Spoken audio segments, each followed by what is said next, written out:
He said, I have a fellow coming to my office to speak. His name is Chuck Colson. He told me Colson was former President Nixon's special counsel and all that. So he said, if you want to come over, I'll make an appointment for you. You can come and meet him. And so I did. There were a whole line of inmate families asking him if he could do something for their inmate or for their family. And he looked like he was pretty tired toward the end of the afternoon. But I managed to get there. And I said, I don't want you to do anything for me. What can I do for you? Stopped him cold. He said, nobody's asked me that today. So we talked a little bit about prison fellowship, and he said, do you know anything about prison? I said, well, yes, I've been a cop, and it was in the town where the state prison was. I ended up getting invited down to Washington and went through some training. And I didn't know whether I was accepted with prison fellowship for about a week. So I ended up being invited to Illinois. It was a minimum security prison. The guys met me at the gate and walked me in. We had the meeting in like a gymnasium. And I had brought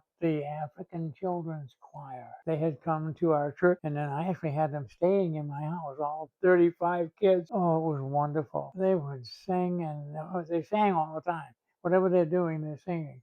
I cleared them for prison. And we had like 18 guards standing around this auditorium where these inmates were. They were up on the bleachers, and they did the singing. It was from Henry, who was 5 years old, up to about 11 or 12, maybe 13. Henry came down at the end. He just stepped out and he did the closing. I think it was the Lord's Prayer. The inmates in tears.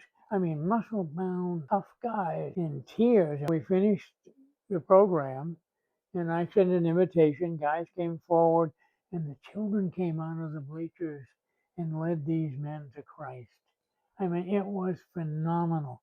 The guards were all upset, talking on the radios and so forth. And so finally, the program was over. The inmates left. The warden came up to me, and he said, don't you ever do anything like this in a prison again.